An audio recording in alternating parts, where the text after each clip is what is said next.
Hello student, welcome to the next session of ITC and CN. Today we are going to discuss the topic that is entropy.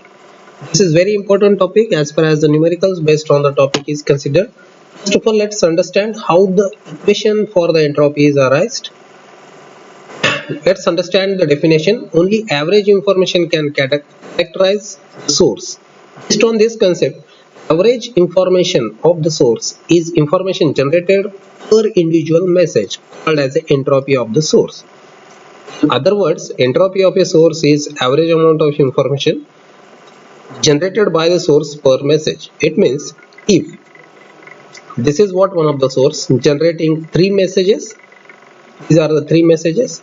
If each message is having the different amount of information generated, then take the average of all this. Means if it is 1, this is amount of information generated 2, and this is 2.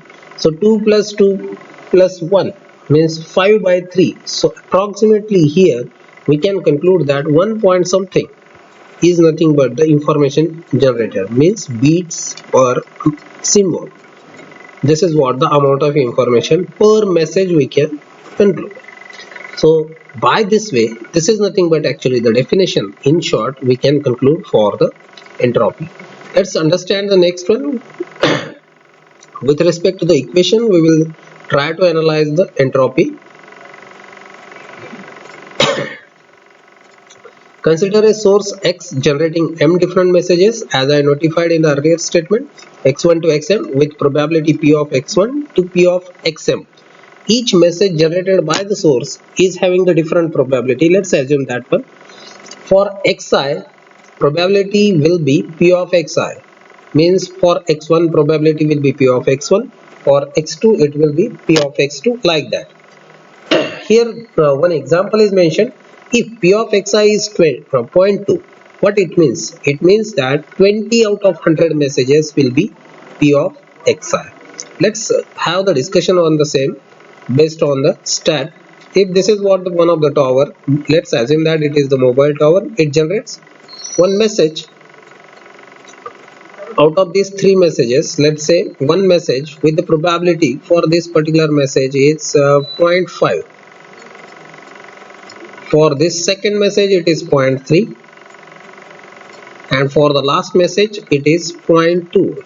Okay, it means that if I say 100, or let's assume that only 10 messages once generated from this tower, we can assume that 5 messages out of 10 will be nothing but the, let's say the message we can say as a x1. This is related to the x2, means 3 messages will be x2 and 2 messages will be of x3. So this is what the simple stat behind the probability assumptions. Okay, now let's check it with respect to the assumption. One more assumption is there. Let's say source generates L number of messages at a particular time.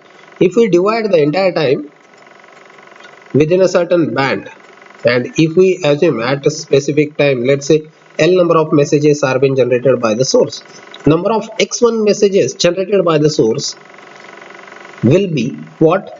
Probability of x1 into the total number of messages which we got during this particular time period. Let's assume that this is what the time span within which we had a restriction to our observation. So p of x1 into L is nothing but the number of x1 messages generated by the source.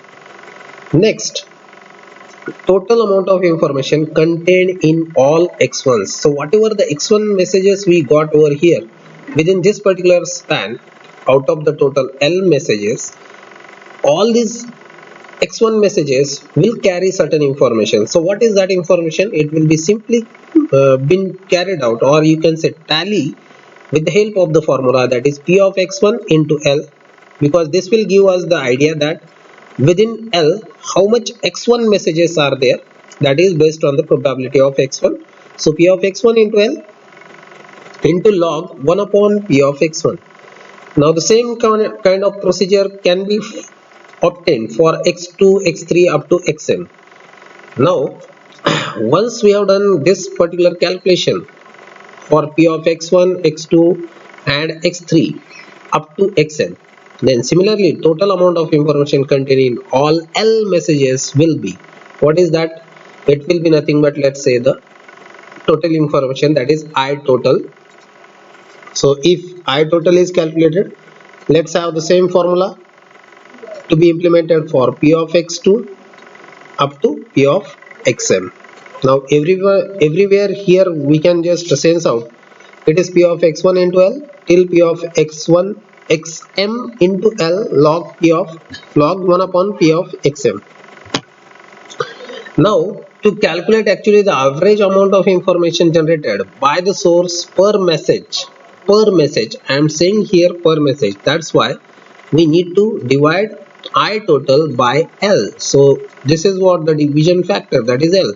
So by taking the L constant from all these statements which we had done earlier, so H will be nothing but I total by L. So this L will be cancelled everywhere, and this I total by L is nothing but capital H, that is called as a entropy.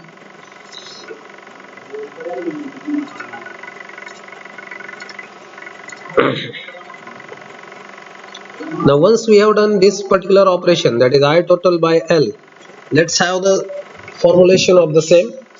P of x1 into log 1 upon P of x1. Here it is x2 related to x2, and finally it is related to the xm. This entire things can be summarized in terms of the summation. So summation j equal to 1 to m P of xj log 1 upon P of xj. Obviously the unit will be either beats per message or beats per symbol. So this is how capital H means entropy of the source. Here once when I am writing it like h of x, it means it is entropy related to the source. When we write it as a h of y, it means it is the entropy related to the receiver, or the you can say the reception section. Okay, so this is how this h of x can be further simplified by suppressing this factor, that is 1 upon P of x, by inclusion of negative sign. So minus summation j equal to 1 to m P of xj into log P of xj to the base 2. This is how actually it is done for calculating the entropy of the source. Let's have the discussion for the entropy calculation with respect to certain numerical. So we will discuss this numerical in the next session. So thank you everyone, thank you very much. This is what the numerical which you can just at least point out right now and try out for it. What is the numerical? I will just read the statement. Find the entropy of a source X generating 4 types of messages with the probability 1 by 4, 1 by 8, 1 by 8 and 1 by 2. Here entropy of a source means we need to obtain h of x. So thank you everyone, thank you very much.